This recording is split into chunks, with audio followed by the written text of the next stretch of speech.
Welcome to another video session. This is on Fourier series, and in this video session we will look into some worked examples on Fourier series. So far what we have seen in this unit, we have seen the Fourier series, we have seen the Dirichlet conditions.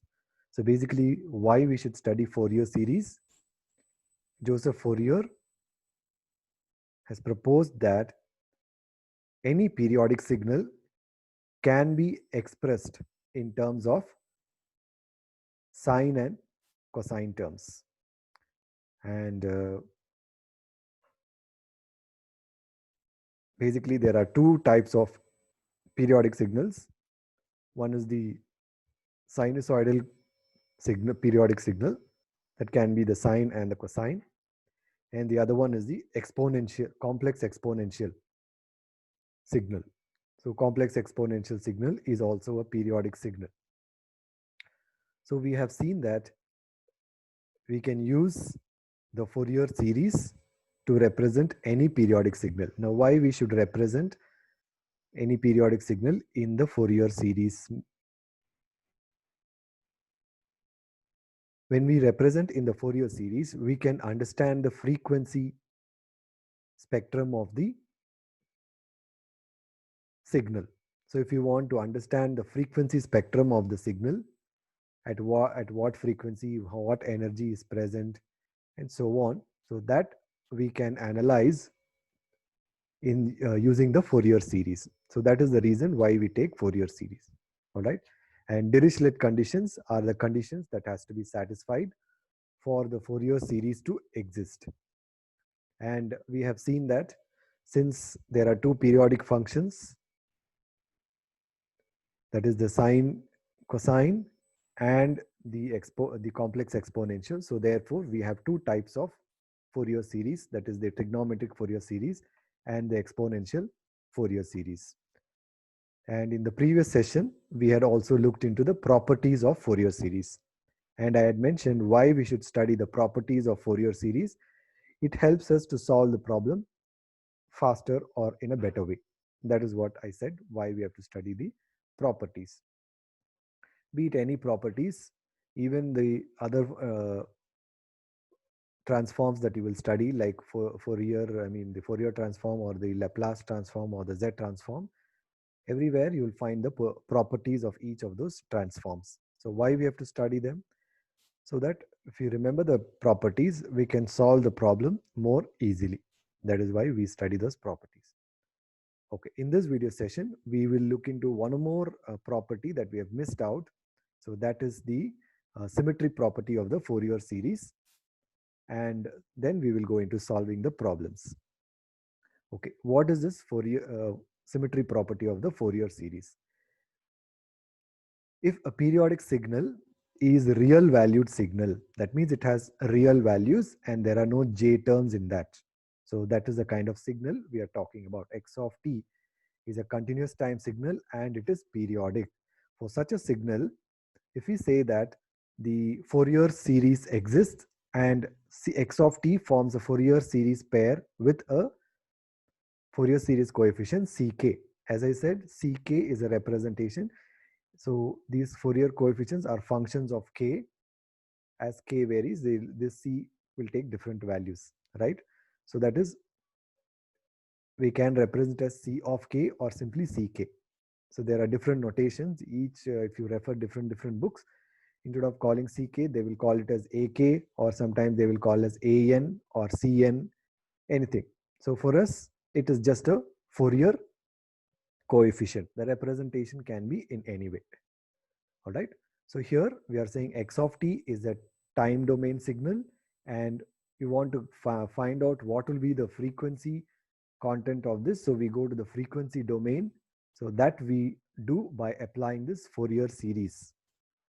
So once we apply the Fourier series, we get to understand the Fourier, the frequency contents of this signal x of t in the frequency domain, which is represented as Ck or C of k. All right. So that is the understanding. Okay.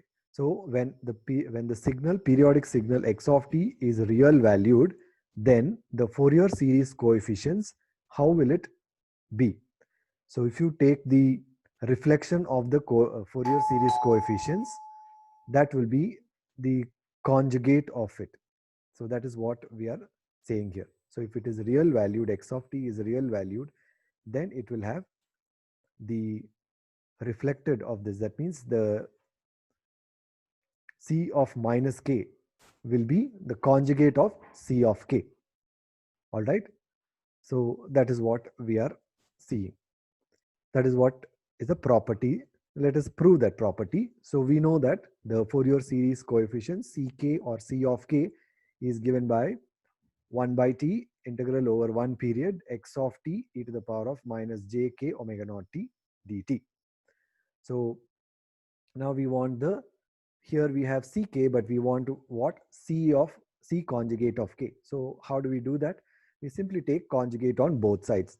So therefore, when we take conjugate on both sides, so this gives us c conjugate of k, which is equal to, so t is a real term, so you don't have a conjugate for that. So where will the conjugate apply? It will apply for this term. So we are taking the conjugate of this entire term. So we apply conjugate here.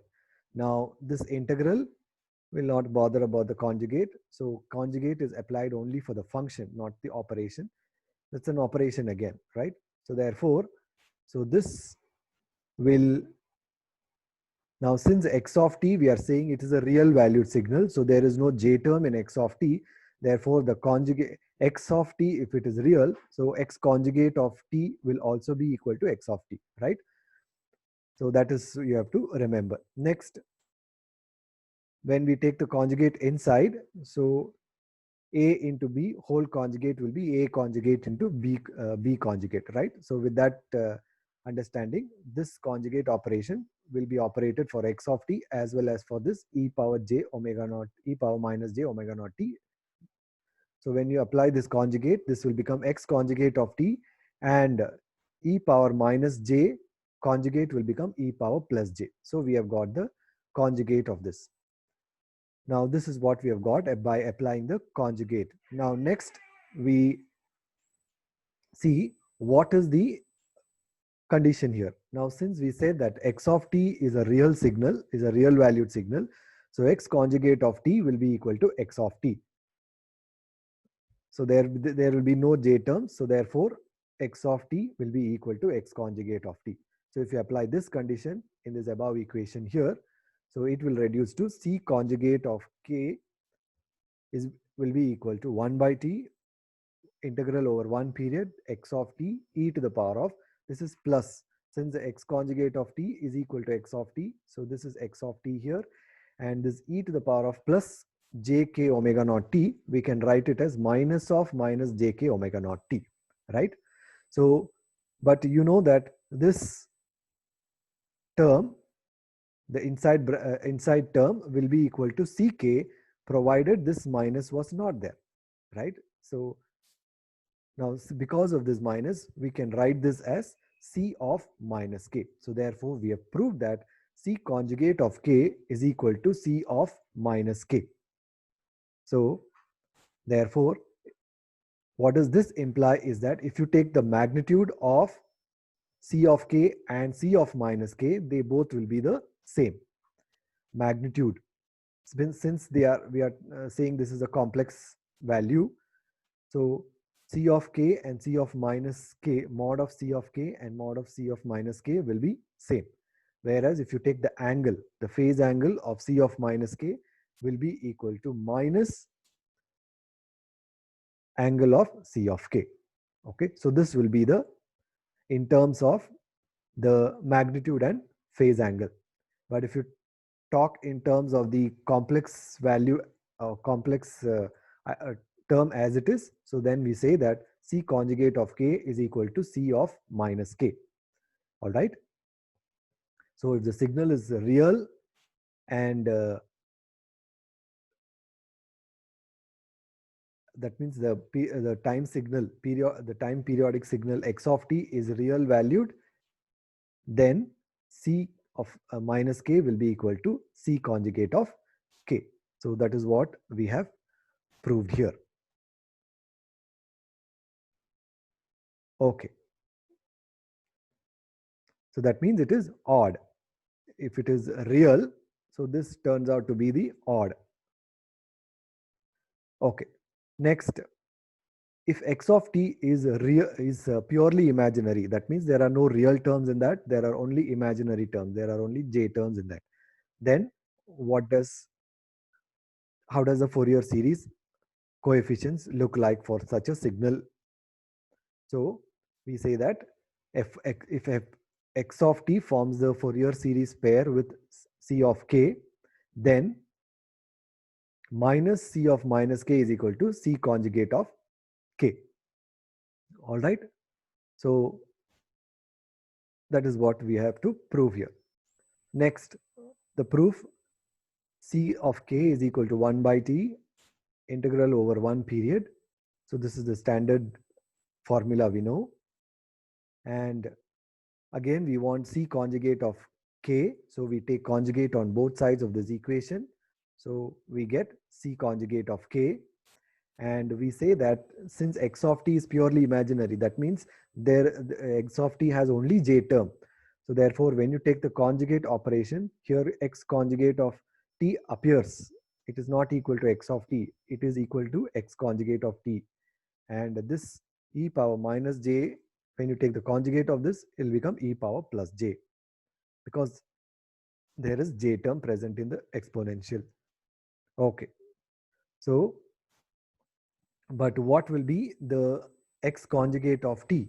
X conjugate of t will be equal to minus x of t. So when you say the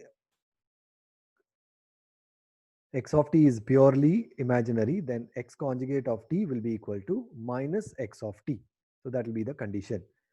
Next, so if you apply this condition, so c conjugate of k will be equal to minus x of t e to the power of minus jk omega naught t dt, which will be equal to minus c of minus k. All right. So in this case, what we say is that again, the magnitudes will be the same, but the phase angle c of minus k will be equal to angle c of k. So that will be for a purely imaginary signal. That is the periodic signal x of t. All right. So this are the two understanding of the symmetric properties. We have some more. Now we have considered only the signal as a real and imaginary. Now what if it is real and even? So when x of t is a real signal and it is an even signal, we said only real, we have said only imaginary. Purely real, purely imaginary. Now we will add one more condition: when it is real and when it is even function. Even function means x of t is equal to x of minus t. For example, it is a cos signal. Cos of theta is equal to cos of minus theta, right? Cos theta is equal to cos of minus theta. The cos of minus theta is cos theta itself. So that is what is an even signal, right? Okay. So for such a signal, we say that if there is a Fourier series pair with x of t forming the Fourier series coefficients with c of k, then the ck's are real and even with respect to k. That means if x of t is real and even, the ck's are real and even with respect to k. Let us prove this.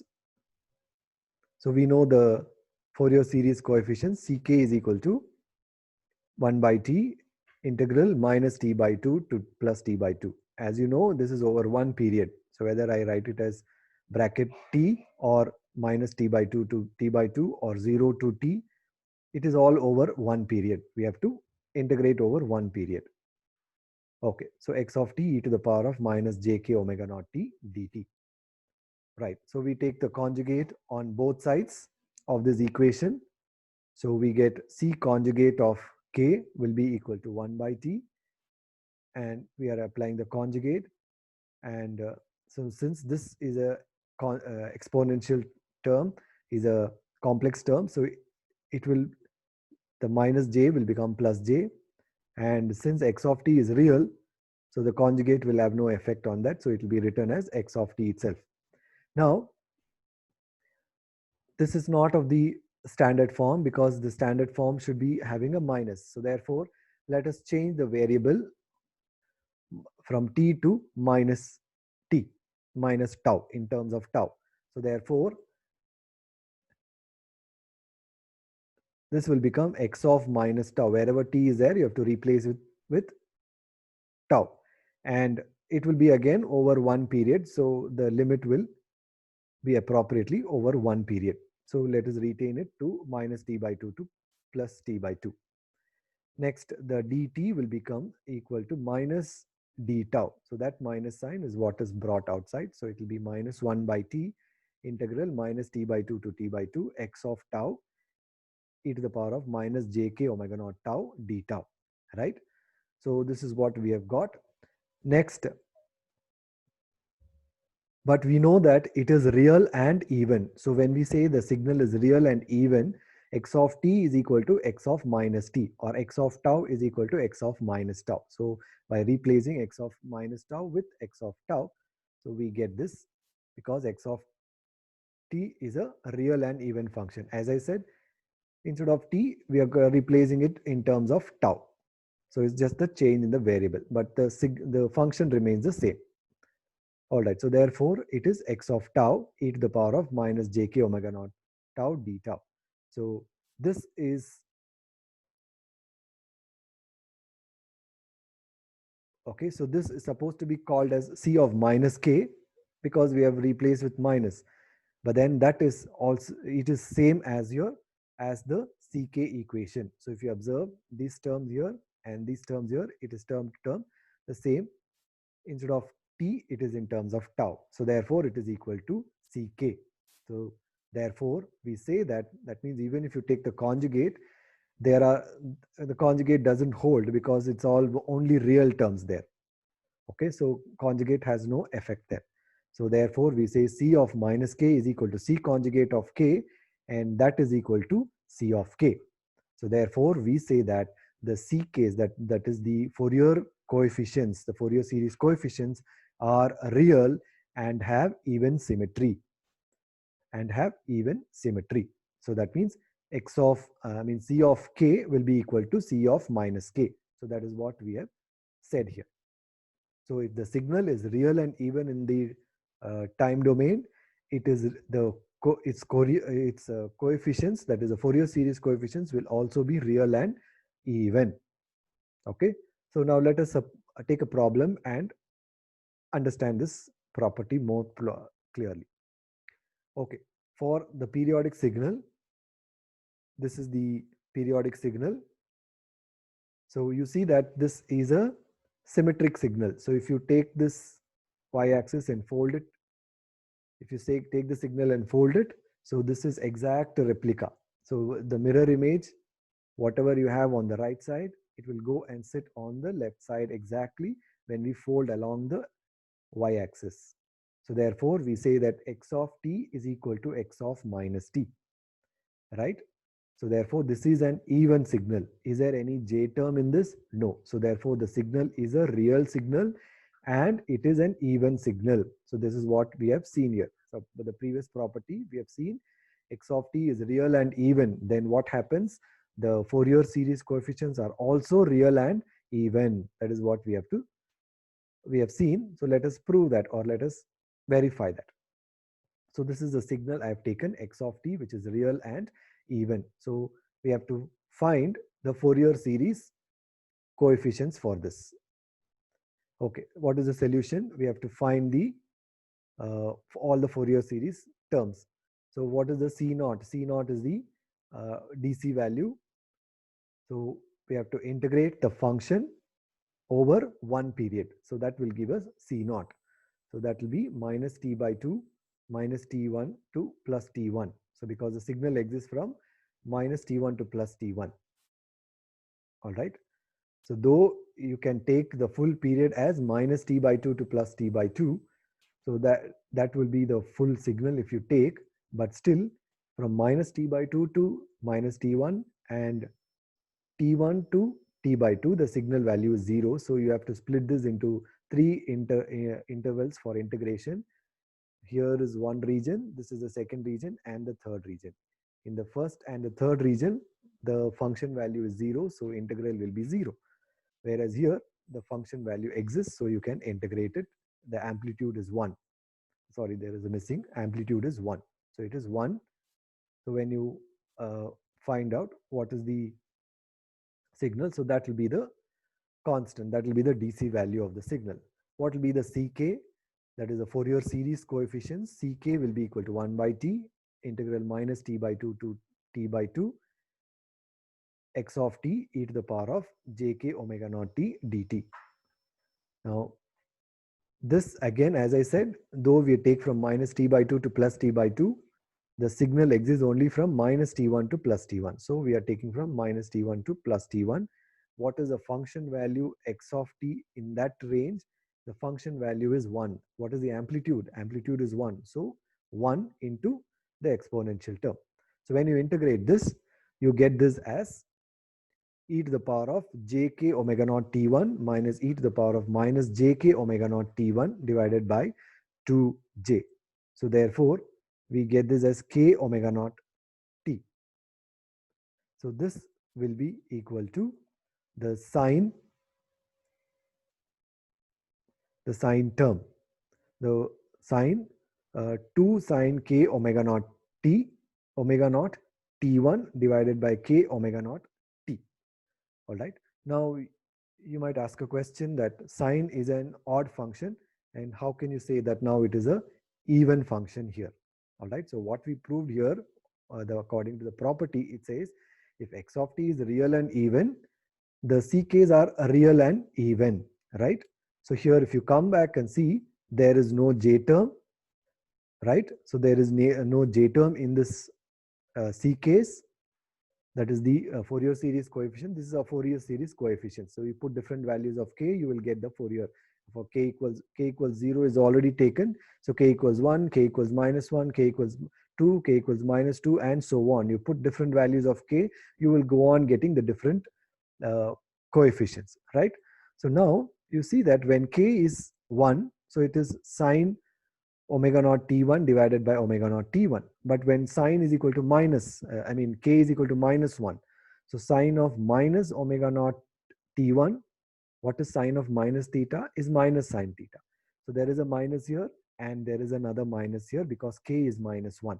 So minus and minus cancels. So you end up with 2 sine omega naught t1 divided by omega naught t1. So there is no sign change, right? So therefore, what we have proved there, it is verified here. All right. So therefore, now you can appreciate that by knowing the properties, we have a glimpse or idea on what will the Fourier series look like. So it just gives us an idea. So we will not blindly look into the answer. We will have an idea how it is. All right. So therefore, I hope now you are able to appreciate why we should study the properties. Okay. So therefore, this is an even function. Why? Because though sine is an odd function, the k term here, because if k takes my negative values, so there is a denominator k also. So both the signs will cancel out and therefore you will get an even term. That means to say you will not get the negative term there. So it will always be c of k is equal to c of minus k. That is what you will get. So therefore if c of k is equal to c of minus k, we call that as a even function. So we have proved that property and this is the verification of that property. So if x of t is a real signal and it's a periodic signal, and if it is real and symmetric or real and even, then the Fourier series coefficients are also real. See, there are no j terms in this. There are no j terms in this. It is real and it is also even. So that is what we have proved and verified, right? Okay, now let us take another problem. If x of t, the other property, we have seen when x of t is purely real, we are not bothered whether it is even or odd. We took when x of t was purely imaginary and we didn't bother about whether it was real or odd. Now we consider, sorry, only when x of t is real and even signal, real and odd signal. The other combinations we can derive it from the understandings here. Okay. So if x of t is real and odd, then what will be the Fourier series coefficients? Then the ck's will be purely imaginary and they will have odd symmetric with respect to k. Odd symmetry means ck will be equal to minus c of minus k. So that is what it is. Okay. So that will be the odd symmetry. Okay. Now let us prove this. So we have to take the conjugate. Okay. So for all these symmetry properties, the conjugate is the only operation that we have to perform. So we take C conjugate of K will be equal to, again apply the conjugate term here. Now we say that x of t is real. So therefore, the conjugate operation will have no effect on x of t. It will have effect only on the e power j term because it's the complex term here. So e power j term, e power minus j will become e power plus j. And this is nothing but, we have already written that this is nothing but c of minus k or c minus k, right? Next, since x of t is odd, then x of t will be equal to x of minus x of minus t, right? So therefore, we are replacing that condition that x of t is odd. So there will be minus. So x of t will be equal to minus x of minus t, right? So there will be a minus sign. So that minus sign comes here. And then this is in terms of x of, we have simply replaced it with minus t. And then when you take the change in the variable, instead of taking it as t, we take it as tau. So this will be x of tau. And instead of, sorry, this is not dt, this should be d tau. Okay, and this should be e to the power of minus jk omega naught tau. All right, or you simply can keep it as in terms of t itself. What is x of minus t? X of minus t will be equal to minus x of t. That way also you can say, or you can simply keep this as t itself instead of tau. Okay, so that solves the problem. So we get this as minus, but what is this? This is nothing but our ck, right? So this is exactly our ck. So therefore it is c minus ck. So c conjugate of k, we have said that by applying the odd property, by applying the x of t as an odd condition, we get minus ck. So therefore, we say that c of minus k is equal to c conjugate of k is equal to minus c of k. So that means the ck's are purely imaginary and they have odd symmetry. So that is what is the understanding from this property here. So if x of t is real and it is odd, then ck will be purely imaginary. That means it will have only the j term and it will be odd symmetric. All right. Okay. Now let us take a problem and prove this. Okay. So this is a signal x of t. It is a real valued signal. There is no j term in this and it exists from 0 to t. So the period of this signal is 0 to t. Okay. So 0 to t. That is the period of the signal. Okay. It is real. And then you see x of t is equal to minus x of minus t. So this is an odd symmetric. It's not an even symmetric. It's an odd symmetric. So therefore, if you're still not clear, you go back and check on the even and odd properties. Then you can verify for yourself that this is an odd signal. So x of t is real and odd. So just now we saw what will be the ck. Ck will be purely imaginary and it will be odd symmetric with respect to k. So that is what we will prove this. Okay, let us find out what is the constant, that is the c naught value. You have to integrate the function over one period. It is either from minus t by 2 to t by 2 or 0 to t, anything over one period you can consider and integrate it. So, but if you consider even from 0 to t by 2 and then t by 2 to t, so this amplitude is positive, this amplitude is negative. So when you integrate it over one period, a minus a will become 0. So therefore, the C naught, the DC value is equal to 0. Okay, what about the Cn? As I said, it's different notation. Instead of writing as Ck, here we have written as Cn. All right, so it is the same Fourier series coefficients only we are computing. So instead of k, we are replacing it with n. That's all. It's just a different author. We are using different what you call variable here.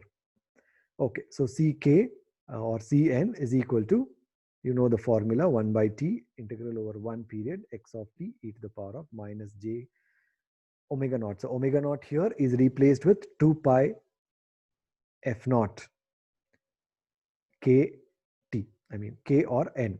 All right. So whether we talk in terms of k or whether we talk in terms of n, it's the same. We are talking about the Fourier series coefficients. All right. So when you integrate this, so this will be into two intervals, 0, I mean minus t by 2 to 0 and 0 to t by 2. I mean 0 to t. Or if you take from minus t by 2 to 0 and 0 to t by 2, that is also one period. Or you take from 0 to t, it is also one period. So whichever you can take, but it should be over one period. So when you integrate this, so this result will give you a term like this, and after simplification you get this as e to the power of j, e to the power of j pi n plus e to the power of minus j pi n.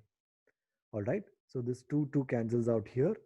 So therefore you get this as what is this term can be written as e to the power of j theta plus e to the power of minus j theta can be written as cos theta, right? So that is the Euler's identity we have applied here and written this as the final equation as a divided by 2, and 2 has cancelled out here. So therefore, and again here it should be divided by 2. So you have to multiply and divide by 2. So if you take out 2 as a common factor, so you have to multiply by 2, which again will be here. So e to the power of j theta plus e to the power of minus j theta divided by 2. That is what is the cos. So that 2, when you take out as a common factor, so that 2 and this 2 will cancel out. All right. Okay. So you have a by j pi n or n pi, or if you talk in terms of k, this will be a by j k pi into cos 1 into 1 minus cos k pi. I mean k pi or n pi. All right. So if you talk in terms of n, it will be here written in terms of n. If you want to retain the same notation k, then we have to replace n with k. That's all. All right. So we have got this. Now what is the Cn's? These are all the Fourier series coefficients. Now you see it's purely imaginary. There is j term. When you split this into two terms, one, if you split this, that is a by j pi n minus a cos pi n by j. So both terms has the j term. So it is purely imaginary. So that is what you can see. All right. So what is cos n pi? What is cos n pi? Cos n pi has a value. So you know that for n, when n takes the even value, it is equal to 1. That means cos 2 pi, cos 4 pi, cos 8 pi, 6 pi, and so on, it is equal to 1. For odd values, for cos pi, cos 3 pi, cos 5 pi, and so on, when n takes odd values. So for those, cos will be equal to minus 1. So this term will be equal to plus 1 or minus 1. If this term is equal to plus 1, so plus 1 minus 1 will become 0. If this term is equal to minus 1, minus of minus becomes plus. So therefore, we have to apply the condition. So for it will exist only for odd terms. So for even terms, this inside term will become 0. So anything multiplied by 0 will be 0. So therefore, this function will exist, Cn, that is the Fourier series coefficients, will exist only for odd values of n and not for even values of n. So for odd values of n, minus 1 minus of 1 minus of minus 1 will be plus 1. So therefore this will be 2. So you get it as 2a by j n pi. So this is what we got it. All right. Now we have to plot this. Okay, now we can see that here it is purely imaginary, and suppose we have a complex term in the rectangular form. We want to, the question says we have to also find the magnitude and phase angle of this. So how do we find the magnitude and phase angle is what I'm trying to say here. If z, some number called z, it's a complex number written in the rectangular form of, in the a rectangular form as x plus jy, then how do you find the magnitude of this complex term? You take the root of the x square plus y square. All right. So that will be the root of the, so the magnitude will be eliminating the j term. So if you want to find the phase angle, so you can find the phase angle as the argument of the complex number as tan inverse of the imaginary term by the real term. All right. So y is the imaginary term and x is the real term. So tan inverse of the imaginary term by the real term. In our case, what is the condition we have? What is the real value? Real value is 0. Imaginary value exists, right? So therefore, real value is 0. So what are the conditions? We see that when the real value x is real, so x is 0 and y is greater than 0. That means for all positive values, y takes all positive values. So in our case, n take all positive values. Then the phase angle will be equal to pi by 2 or 90 degrees. When the real term is 0 and when the imaginary term takes all negative values, then the phase angle will be equal to minus pi by 2. So this is what we have seen here. Okay, so this is to understand how will the phase angle of this complex term look like. So we want to draw the magnitude and the phase angle. So if you want to, as I said, this is a complex term. How do you find the magnitude? Take the conjugate of this. So when you take the conjugate of this, so this plus j will become minus j, and j into j will be j square. J square is minus 1, and into a minus sign will become plus. So therefore the j term will be eliminated by simply taking the conjugate. But we want cn, not c into c conjugate. Okay, so therefore c into c conjugate is nothing but mod cn whole square. So therefore cn will be equal to root of the, so you take this term, the real plus the imaginary squares, the real square plus the imaginary square, whole thing under the root. So when you take the root, so this will be equal to 2a by pi n. J, as I said, it will be eliminated. So and a value, if you take it is equal to pi, and just for a simplification, then this will be equal to 2 by n. So the magnitude, we can plot this as 2 by n. So the magnitude of this signal, the magnitude of the Fourier coefficients will be, and you see that it exists only for odd values. So f naught, 3 f naught, 5 f naught, 7 f naught, and so on. All right. And again here minus f naught, minus 3 f naught, minus 5 f naught, minus 7 f naught, and so on. And the amplitude here is 2 by 3, that you can verify from here. So 2, all this term, and n is equal to 1, it is 2. When n is equal to 3, because n will not take 2, it will not take 0, it will not take 1. I mean, it will take 1, it will not take 2, because for n even, the function is 0. So when n takes a value 3, so it will become 2 by 3. When n takes a value 5, so 2 by 5. So that is what we have written here. 2, 2 by 3, 2 by 5, 2 by 7, 2 by 9, and so on. So the signal goes on decaying, or the amplitude goes on decaying. All right. So this is the magnitude of the Fourier coefficients. So this will tend to infinity. Okay. So this, we have plotted the magnitude. So we see that the magnitude is real. Okay. And the phase angle, as I said, for all the positive values, the phase angle will be uh, plus 90 and minus 90. So we have seen that the phase angle will be uh, plus 90 or minus 90 degrees. So we have plotted the magnitude and phase angle for this Fourier series coefficients. Okay. So this Fourier series can also be asked in another form. They will give you a signal like this and ask you to find the Fourier series coefficients. So this is another type of problem. So let us see how we can solve this problem. So the solution, we know that x of t, now we are using the other form, that is the x of t in terms of the Fourier series. All these while we used to find the ck or the cn. So again here I have replaced the c with a. Okay, so it is called as an. So whether we call it as an, cn, ck, ak, it's all the same, but notations are different. That's all. Okay, so here it is the same. So here ans are nothing but the Fourier series coefficients. So this is how we have to simple form. It's a very simple way of representing. Now, does n exist from minus infinity to plus infinity from this given signal? No.